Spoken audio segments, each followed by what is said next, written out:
Assalamualaikum warahmatullahi wabarakatuh dan salam sejahtera. Pertama sekali, saya ingin mengucapkan jutaan terima kasih kepada pensyarah saya bagi yang mengajar subjek ini, iaitu subjek EDUP 3143, Sosiologi dalam Pendidikan.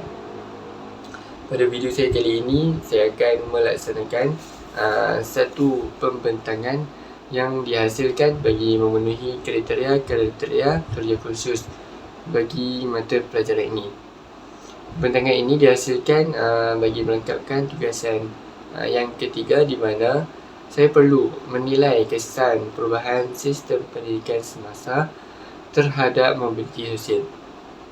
Oleh itu, marilah kita sama-sama mendengar kupasan daripada saya mengenai tajuk kesan perubahan pendidikan semasa kepada sekolah sehingga kan mampu mengubah strata sosial kehidupan mereka. Jadi sekiranya ada sebarang penambahbaikan ataupun sebarang isi-isi, anda juga boleh komen di ruangan komen ya.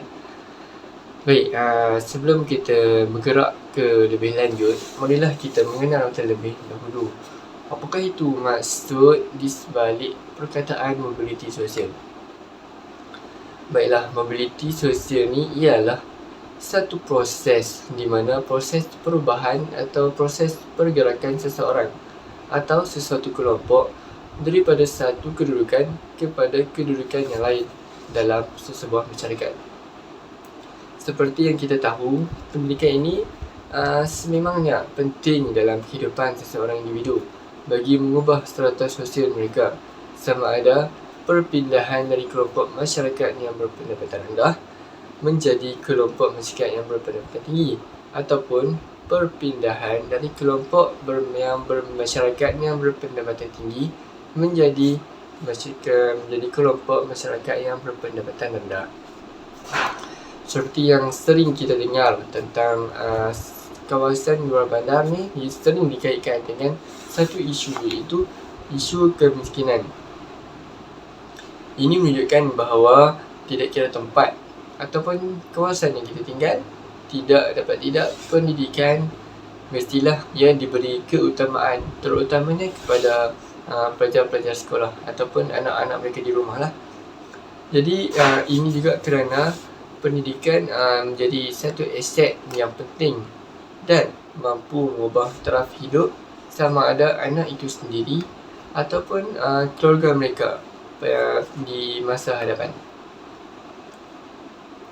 Jadi tanggungjawab kepada ibu bapa ialah dengan memberi pendidikan yang sepenuhnya kepada anak-anak mereka, kerana setiap murid-murid ataupun setiap pada anak-anak itu pasti ia mempunyai impian untuk berjaya dalam bidang yang mereka minati.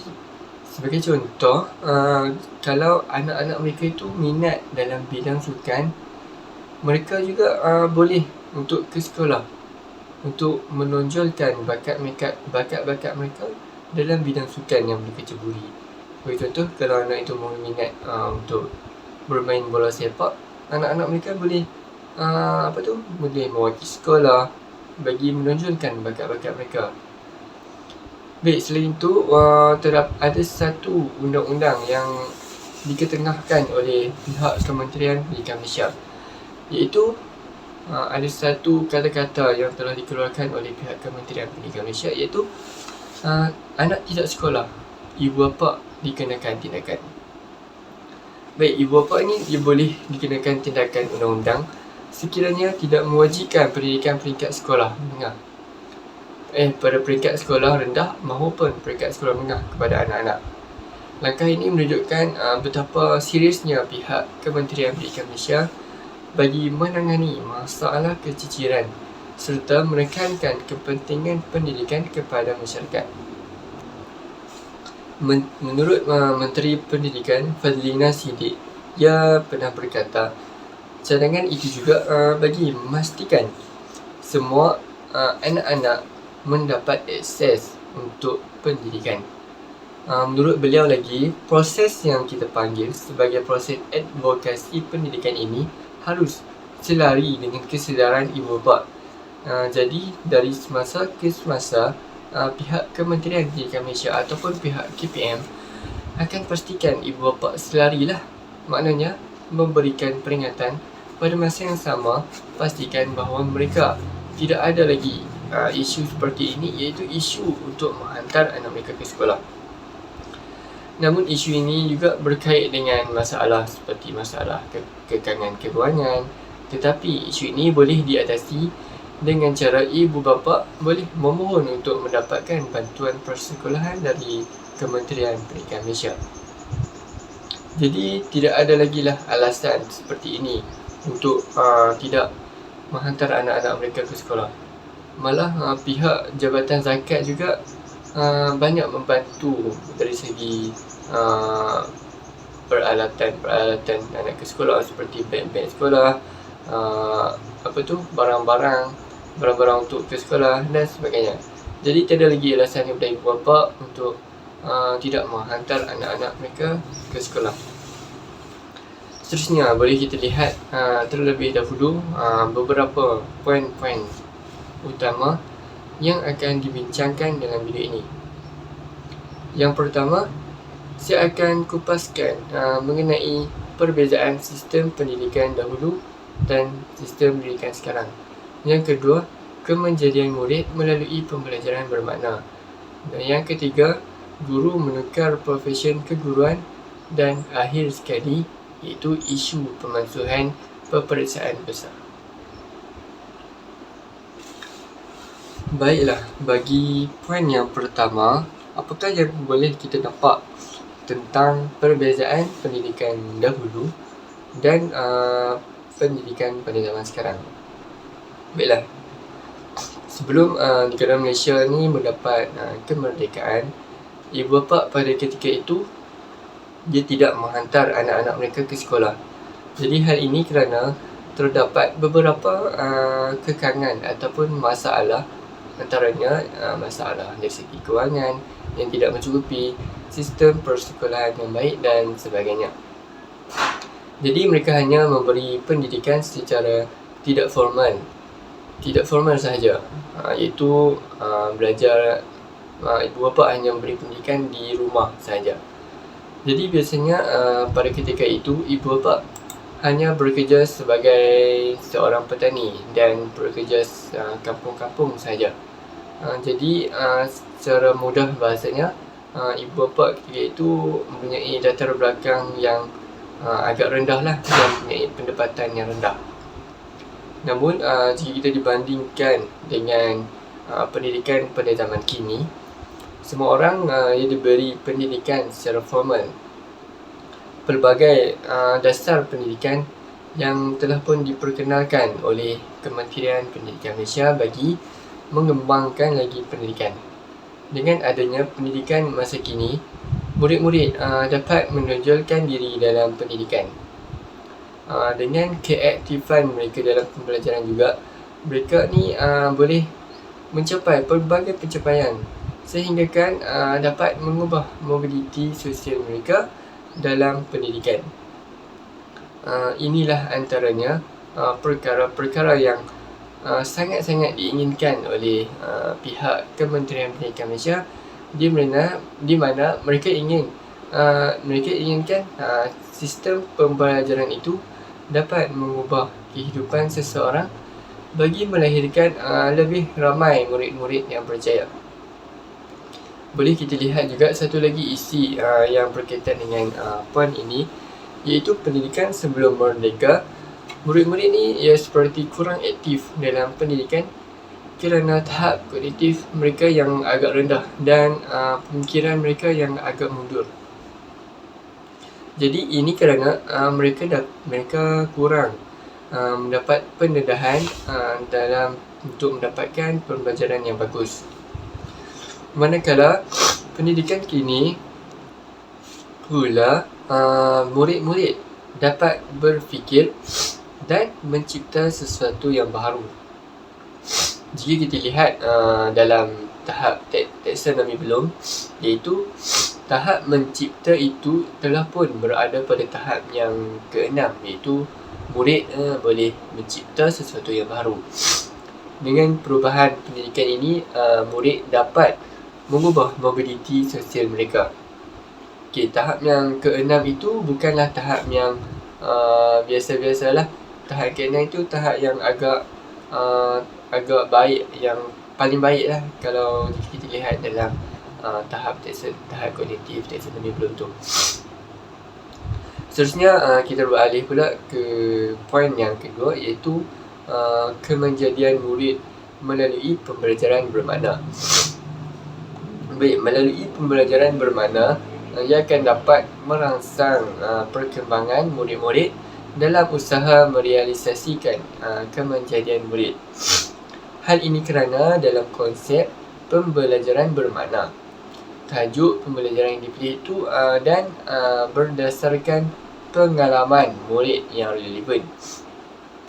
Pembelajaran itu tidak akan dapat dirasakan oleh murid-murid sebagai tugas ataupun sesuatu yang diperlukan dalam kehidupan mereka.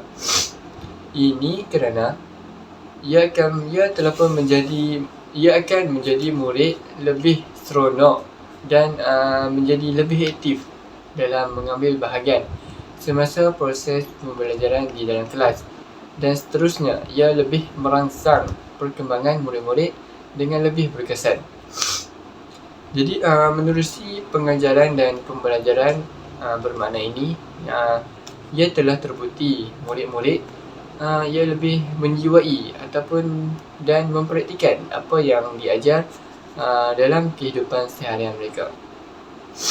Okey, boleh saya bagi satu contoh, iaitu dalam sebuah sekolah dan sekolah itu berada pada kawasan pesisiran pantai.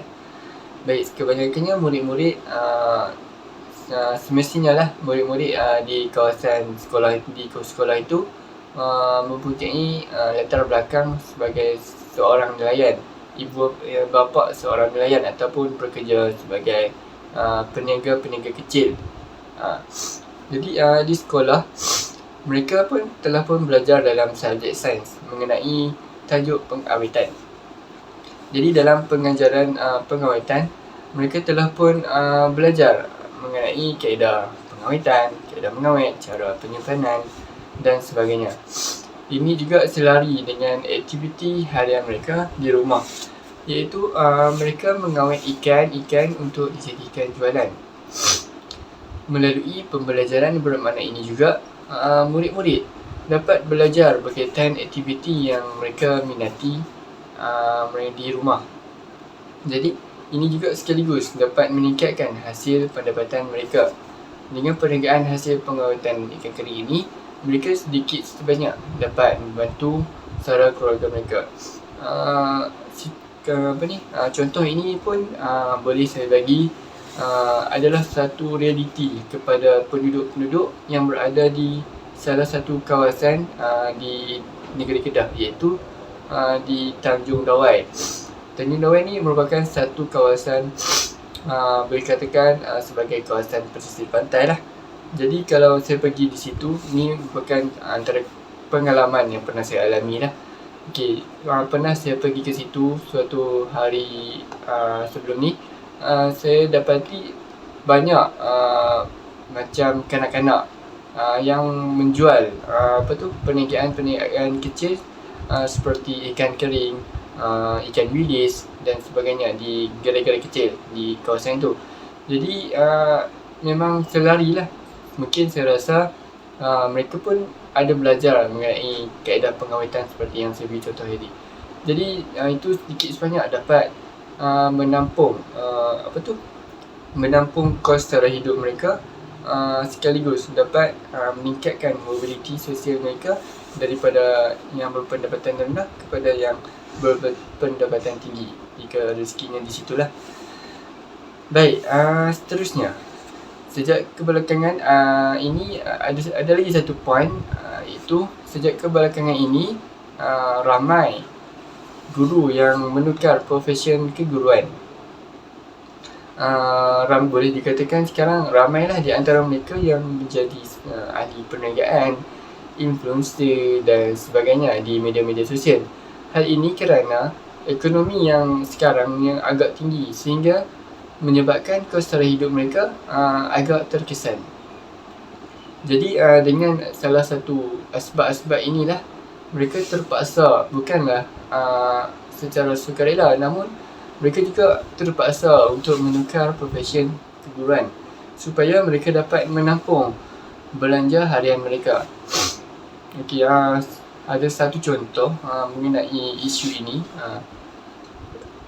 Terdapat seorang influencer yang agak terkenal di khalayak masyarakat di media sosial, iaitu beliau ialah yang bernama Cikgu Nami. Beliau dahulunya seorang guru, tetapi beliau cuba untuk menceburi dalam bidang hiburan di media sosial sebagai orang cakap kerja part time lah di media sosial. Pagi di sekolah dan malam di media sosial. Seterusnya, ada satu hari tu ada satu video di TikToknya yang mendapat perhatian ramai oleh netizen. Jadi semenjak kejadian itu, populariti beliau semakin meningkat dari hari ke hari, dan pengikut di TikToknya juga semakin bertambah dari hari ke hari. Jadi dengan asbab itu, beliau semakin terkenal di kaca TV dan oleh artis-artis sendiri. Beliau juga boleh dikatakan berada pada tahap influencer yang terkenal lah. Jadi bukan itu saja, beliau juga banyak memperoleh pelbagai anugerah dalam industri yang beliau ceburi ini. Sebagai contoh, beliau telah mendapat johan dalam aktiviti hiburan Raja Lawak.